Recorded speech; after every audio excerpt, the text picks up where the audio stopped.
Hello guys and welcome back to best car picks. നമുക്കറിയാം ഫോക്സ് വാഗനും സ്കോഡയും അവരുടെ ഇന്ത്യ 2.0 പ്രൊജക്റ്റ് ആദ്യം അനൗൺസ് ചെയ്ത സമയത്ത് ആദ്യത്തെ വാഹനം ലോഞ്ച് ആയത് സ്കോഡയുടെ കുഷാക്ക് ആയിരുന്നു. അതിനുശേഷമാണ് പിന്നെ ടൈഗൺ, സ്ലാവിയ, വെർട്ടസ് തുടങ്ങിയ വാഹനങ്ങളൊക്കെ വന്നത്. ഏറ്റവും ലേറ്റസ്റ്റ് ആയിട്ട് നമുക്കിപ്പോൾ കൈലാക്കിലാണ് എത്തി നിൽക്കുന്നത്. പക്ഷെ അത് 2.5 അണ്ടറിൽ വരും. എനിവേ രണ്ടും സെയിം പ്ലാറ്റ്ഫോമിൽ തന്നെ വരുന്ന വാഹനങ്ങളാണ്, 2.5 ആയാലും 2.0 ആയാലും. ഇതിലിപ്പോൾ പ്രശ്നം എന്താണെന്ന് വെച്ചാൽ കുഷാക്കിന് ഇപ്പോൾ മാർക്കറ്റിൽ വലിയ പ്രസൻസ് ഇല്ല എന്നുള്ളതാണ്. അതിൻ്റെ ഒരു റീസൺ കൈലാക്കാണ്. കാരണം സ്കോഡയുടെ ഷോറൂമിൽ പോകുന്ന ആൾക്കാർ ഓൾമോസ്റ്റ് സിമിലർ ഫീച്ചേഴ്സൊക്കെ ഉള്ള ഒരു വണ്ടി, പക്ഷേ എന്നാൽ കുഷാക്കിനേക്കാൾ ജസ്റ്റ് ലെങ്ത്തിൽ മാത്രം ചെറുതാണ് എന്ന് മാത്രമേ ഉള്ളൂ എന്ന് ആലോചിക്കുന്ന സമയത്ത് നേരെ പോയി കൈലാക്ക് എടുത്തുകൊണ്ട് വീട്ടിൽ പോകുന്നു. അതാണ് ഇപ്പോൾ സംഭവിക്കുന്നത്.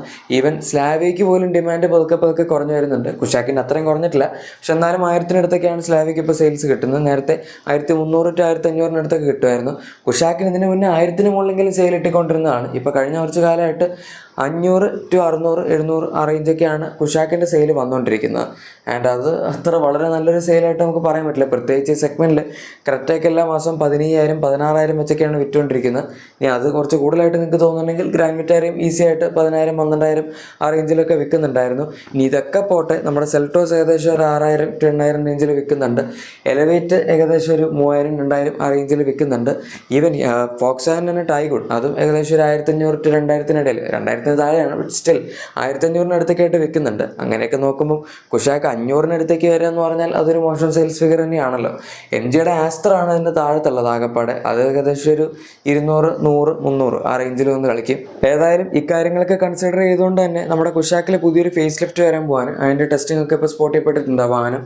ആൻഡ് ഇത് സ്കോഡ ടിപ്പിക്കലി കൊടുക്കുന്ന പോലെ ഒരു മൈനർ അപ്ഡേറ്റ് എന്നുള്ള രീതിയിലുള്ള ഫേസ് ലിഫ്റ്റ് അല്ല. അവർ സാധാരണ കൊടുക്കാറുള്ള പോലത്തെ ഫേസ് ലിഫ്റ്റുകൾ തന്നെയായിരിക്കും. ഇപ്പോൾ സ്കോഡ ഫോക്സ് വാഗൻ രൂപ വണ്ടികൾക്ക് ഫേസ് ലിഫ്റ്റ് കൊടുക്കാമെന്ന് പറഞ്ഞാൽ നമുക്കറിയാം ഒരുപാട് ഭയങ്കരമായിട്ടുള്ള ചേഞ്ചസ് ഒന്നും ഉണ്ടാവില്ല. പക്ഷെ എന്നാലും കുറച്ച് സട്ടിലായിട്ടുള്ള നമുക്ക് നോട്ടീസ് ചെയ്യാൻ പറ്റുന്ന കുറച്ച് ചേഞ്ചസ് എന്തായാലും ഉണ്ടാകും. ഇപ്പോൾ ഈ വാഹനത്തിൻ്റെ കേസിലാണെങ്കിൽ ഫ്രണ്ടിലത്തെ ഹെഡ് ലാമ്പിൻ്റെ ഡിസൈനിൽ ചെറിയ വ്യത്യാസം വരുമെന്ന് പറയുന്നുണ്ട്. പിന്നെ മൊത്തത്തിലുള്ള ബമ്പറിൻ്റെ സെറ്റപ്പ് അതിലൊക്കെ ചെറിയ വ്യത്യാസം വരുന്നതായിട്ട് പറയപ്പെടുന്നുണ്ട്. അതുപോലെ സൈഡ് പ്രൊഫൈലിൽ നമുക്ക് പുതിയ അലോയ്സ് ഈ വാഹനത്തിൽ ഒരുപക്ഷെ കിട്ടിയേക്കാം. 360 ക്യാമറയുടെ കാര്യം എനിക്ക് ഇപ്പോഴും അറിയില്ല, കാരണം മിററിൻ്റെ താഴെ ബൾജിങ് ഒന്നും ഇതിനകത്ത് കാണുന്നില്ല. അതുണ്ടായിരുന്നെങ്കിൽ വളരെ നല്ലതായിരുന്നു. അവർ ഷോറൂമിൽ നിന്ന് തന്നെ ഒരു ആക്സസറി ആയിട്ട് കൊടുക്കുന്നുണ്ട്. എന്നാൽ പിന്നെ അങ്ങനെ കൊടുക്കാണ്ട് സ്കോഡയ്ക്ക് ഡയറക്റ്റ് ഫാക്ടറി ഫിറ്റഡ് ആയിട്ട് കൊടുക്കാൻ പറ്റുമായിരുന്നെങ്കിൽ വളരെ നല്ലൊരു ഫീച്ചറായിരുന്നു. ഇന്നത്തെ കാലത്ത് അതിലും താഴത്തെ സെഗ്മെൻറ്റിലെ വാഹനങ്ങളിൽ വരെ ഈസി ആയിട്ട് കിട്ടുന്നൊരു സംഭവമാണ്. അതായത് നമുക്ക് ബലേനോ മുതലൊക്കെ ഈ ഒരു 360 ക്യാമറ അവൈലബിൾ ആണ്. സോ അത്ര വലിയൊരു ഫീച്ചറായിട്ടൊന്നും ഇപ്പോൾ ഇന്നലെ കാണേണ്ടതില്ല. അതുകൊണ്ട് തന്നെ അവരിത് കൊടുക്കായിരുന്നു നല്ലതായിരുന്നു. പിന്നെ ഏറിയ പ്രൊഫൈൽ വരികയാണെങ്കിൽ നമുക്കിവിടെ ഇതിനകത്ത് പുതിയ ടെയിൽ ലാംപ്സ് ആയിരിക്കും കിട്ടുന്നത്. അതായത് നേരത്തെ ഉണ്ടായിരുന്നതിൽ കുറേയൊക്കെ ഹാലജൻ പോർഷൻസ് ഒക്കെ റിമൂവ് ചെയ്തിൽ കംപ്ലീറ്റ്ലി LED ആയിട്ടുള്ള ടെയിൽ ലാംപ്സ് ആയിരിക്കും ഇതിനകത്ത് വരുന്നത്. നിങ്ങൾക്ക് ഇതിൽ കാണുമ്പോൾ തന്നെ മനസ്സിലാവും മൊത്തം LED ആണ്. മാത്രമല്ല കണക്റ്റഡ് ടെയിൽ ലാംപ്സിൻ്റെ ഒരു സിമ്പിളും കൂടെ അവിടെ കാണാൻ പറ്റും. സിമ്പിൾ ഇൻ ദ സെൻസ് ആ ഒരു ലൈറ്റിംഗ് എലിമെൻറ്റ് ബാക്കി അവർ മൊത്തം ക്ലോസ് ചെയ്തിട്ടുണ്ട്. പക്ഷെ അവിടെ ഒരു ചെറിയ ബൾജിങ് ഉണ്ട്. അത് നേരത്തെ കുഷാക്കിലില്ലായിരുന്നു. അവിടെ നമ്മുടെ മെയിൻ ബോഡി എലിമെൻറ്റ് തന്നെയായിരുന്നു വന്നുകൊണ്ടിരുന്നത്. ഇതിപ്പോൾ നമ്മൾ പുതിയ ജനറേഷൻ കോഡിയാക്കൊക്കെ കണ്ടല്ലോ, അത്രയും പോളറൈസിങ് അല്ല ഇതിൻ്റെ rear design. But still connected tail ലാംപ്സിൻ്റെ ഒരു ഡിസൈൻ തീർച്ചയായും ഈ വാഹനത്തിൽ വന്നിട്ടുണ്ട്. അതവരെ കൈലാക്കിൽ പോലും കൊടുത്തില്ല. പക്ഷെ എന്തായാലും സ്കോഡ ഇപ്പോൾ ഈ വാഹനത്തിൽ അത് വെച്ചൊന്ന് ട്രൈ ചെയ്യാൻ പോവാണ് എന്ന് തോന്നുന്നു. കൈലാക്കിൽ ഭയങ്കര ചെറിയ ലൈറ്റ്സ് ആയിരുന്നു. അതിൻ്റെ ഒരു പ്രശ്നമായിരുന്നു. കാരണം കൈലാക്ക് റിയറിൽ നിന്ന് കാണുമ്പോൾ നമുക്ക് അത്ര ഒരു വലിയ വണ്ടി പോലത്തെ ഫീലൊന്നും കിട്ടില്ല. ഇപ്പോൾ കുഷാക്കിന് ആ ഫീൽ ഉണ്ടെന്നല്ല, പക്ഷെ എന്നാലും കണക്റ്റഡ് ടെയിൽ ലാംപ്സ് വരുമ്പോൾ ഇപ്പോഴത്തെ മാർക്കറ്റ് ട്രെൻഡ് ഫോളോ ചെയ്യുന്നൊരു പാറ്റേൺ ആയല്ലോ. ഏതായാലും എക്സ്റ്റീരിയറിനെ പറ്റി എനിക്ക് അത്രേ പറയാനുള്ളൂ. ഇനിയിപ്പോൾ ഇൻറ്റീരിയറിൻ്റെ കാര്യത്തിലാണെങ്കിലും ഇവർ ഫേസ് ലിഫ്റ്റ് എന്ന് പറയുമ്പോൾ ഇൻറ്റീരിയർ മൊത്തം മാറ്റി ഇവരുടെ ഭയങ്കര ഫ്യൂച്ചറിസ്റ്റിക് ആയിട്ടുള്ള അപ്ഡേറ്റഡ് ഇൻറ്റീരിയർ കൊണ്ടുവരുന്നതെന്ന് നിങ്ങൾ പ്രതീക്ഷിക്കരുത്. ഇവിടെയും ചേഞ്ചസ് മിനിമലായിരിക്കും, പക്ഷേ നോട്ടീസബിൾ ആയിട്ടുള്ള കുറച്ച് ചേഞ്ചസ് ഉണ്ടാവും എന്നാണ് പ്രതീക്ഷിക്കുന്നത്. ഇവരിനിയിപ്പോൾ പുതിയതായിട്ട് എന്ത് ഫീച്ചേഴ്സ് ആഡ് ചെയ്യുമെന്ന് ചോദിച്ചാൽ ഒന്ന് ലെവൽ 2 അഡ്വാൻസ്ഡ് റെസിസ്റ്റൻസ് സിസ്റ്റം ആണ്. അതിപ്പോൾ ഇതിനകത്ത് മിസ്സിംഗ് ആയിട്ടുള്ള ഒരു ഫീച്ചറാണ്. ഈ സെഗ്മെൻറ്റിൽ വരുന്ന ഇപ്പം 10 വണ്ടികളുണ്ടെങ്കിൽ അതിൻ്റെ 8 എണ്ണത്തിനകത്തും ഈ ഫീച്ചേഴ്സ് ഉണ്ട്. സോ അതെന്തായാലും ഇതിനകത്ത് ഉണ്ടാവണം. അതുപോലെ പിന്നെ വരുന്ന പാനോറാമിക് സൺറൂഫ് ആണ്. അതും ഈ സെഗ്മെൻറ്റിലുള്ള ഒട്ടുമിക്ക എല്ലാ വാഹനങ്ങൾക്കും ഇപ്പോൾ കിട്ടുന്നുണ്ട്. ഈ വണ്ടിയിൽ അത് മിസ്സിംഗ് ആണ്. സോ അതും എന്തായാലും ഈ അപ്ഡേറ്റിൽ വരും. പിന്നെ അവർക്ക് വേണമെങ്കിൽ കുറച്ച് അഡീഷണൽ ഫീച്ചേഴ്സ്, ഇപ്പോൾ ഞാൻ പറഞ്ഞ 360 ക്യാമറ ആഡ് ചെയ്യാം. വേണമെങ്കിൽ കുറച്ചുകൊണ്ട് ബിഗർ അലോയ്സ് ആഡ് ചെയ്യാം. ഞാൻ റെക്കമെൻഡ് ചെയ്യില്ല. 17 ഇഞ്ച് ഓൾറെഡി വരുന്നുണ്ട്. 18 ഇഞ്ചൊക്കെ നമുക്ക് ക്രെറ്റയിലും സെൽറ്റോസിലൊക്കെ കിട്ടുന്നുണ്ട്. എനിവേ അത് സ്കോഡയുടെ സ്വന്തം ഇഷ്ടമാണ്. ബാക്കി സാധനങ്ങളൊക്കെ വേണമെങ്കിൽ ഇപ്പോൾ ഒരു dual zone auto AC add ചെയ്യാം. കാരണം ക്രെറ്റയിൽ അത് അവൈലബിൾ ആണ്, സെൽറ്റോസിൽ അവൈലബിൾ ആണ്. അങ്ങനെയൊക്കെ കുറച്ച് സാധനങ്ങൾ അവർക്ക് വേണമെങ്കിൽ ആഡ് ചെയ്യാം. പക്ഷേ ഉറപ്പായിട്ട് നമുക്ക് വരാമെന്ന് പറയാൻ പറ്റുന്ന ലെവൽ 2 അഡാസും അതുപോലെ പാനോറാമിക് സൺറൂഫാണ്. ലെവൽ 2 അഡാസ് ഓൾമോസ്റ്റ് കൺഫേം ആണെന്ന് തന്നെ പറയാം. പിന്നെ പവർ ട്രെയിൻ ഓപ്ഷൻസിൻ്റെ കാര്യത്തിൽ നമുക്ക് അവിടെ വലിയൊരു ഡിഫറൻസ് വരുന്നില്ല. 1.5 ലിറ്റർ എഞ്ചിൻ്റെ power train options complete same ആയിരിക്കും. ഗിയർ ട്രെയിൻ ഓപ്ഷൻസും സെയിം ആണ്.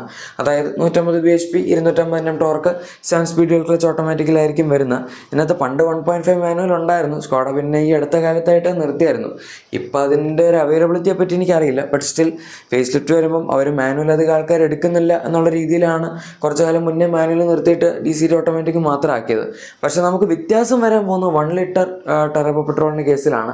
അതിന് മാനുവൽ 6 സ്പീഡ് തന്നെയായിരിക്കും. പക്ഷേ ഓട്ടോമാറ്റിക് വരുന്നത് ഇപ്പോൾ 6 speed torque converter Aisin sourced gear box ആണ്. ഈ സെയിം ഗിയർ ബോക്സ് തന്നെ, അതായത് ഇനി വരാൻ പോകുന്ന 8 സ്പീഡ് ടോക്ക് കൺവേർട്ടർ ഓട്ടോമാറ്റിക് ആയിരിക്കും. അതും ഏസിൻ സോസ്റ്റ് ഗിയർ ബോക്സ് തന്നെയാണ്. പക്ഷേ കുറച്ചും കൂടെ നമുക്കറിയാം, അതായത് ഗിയേഴ്സ് കൂടുന്നതനുസരിച്ച് വണ്ടിക്ക് ഓവർ ഡ്രൈവ് ഫീച്ചർ കൂടും.